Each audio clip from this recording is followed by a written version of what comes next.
You're spending good money on marketing emails, and the last thing you want is for them to end up in your subscribers' spam folders. Yet that's what happens a lot of the time. The key to avoiding that outcome is to understand why emails get marked as spam and what you can do to prevent that. Emails that find their way to the spam folder are unlikely to be read unless someone goes searching for them. That means if your emails are there, you might as well be burning money. A plan to maximize the ROI on your email marketing campaigns must include a strategy to avoid the spam filter. Emails rarely get marked as spam without good reason, but it's important to remember that spam filters make mistakes. They're only as effective as they're programmed to be, and that means you have to be aware of the triggers that cause them to capture emails. Emails are sometimes marked as spam because they come from shared domain names. If you're using a Yahoo or a Hotmail address as the return address on a marketing email, then there's a good chance that it will be marked as spam.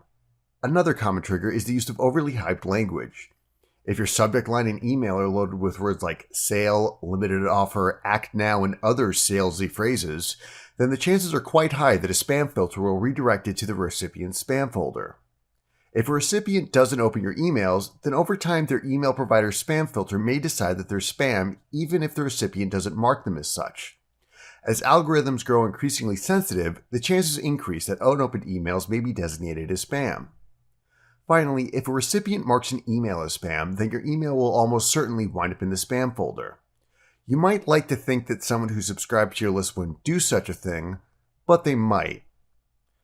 There are things you can do to increase the chances that your emails will reach recipients' inboxes instead of their spam filters. First and foremost, make sure to use a double opt-in for your list. Don't buy email addresses and require every subscriber to click an email and confirm their subscription. The double opt-in accomplishes two things. First, it gets subscribers to look for your first email and find if it's in the spam folder. They can then choose the not spam option to ensure it gets delivered to their inbox. Second, it weeds out people who may have subscribed without really being interested in your products. Next, use a dedicated domain name as your return address. As stated previously, free email providers are often used by spammers. If you pay to register a domain name, your emails are less likely to be marked as spam. The third thing you can do is to avoid over-the-top language, particularly in your headlines. Your copy should be persuasive without hitting people over the head. A compelling headline that offers the promise of valuable information is far more likely to be opened than a direct sales pitch. And that can also address the issue of emails not being opened. The key to ensuring that your emails reach inboxes instead of being relegated to the spam folder is to weed out people who aren't in your target audience, use a legitimate domain name, and provide valuable content without the hype.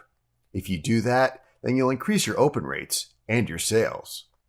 Please click subscribe if you'd like to be notified when we release new training videos like this one.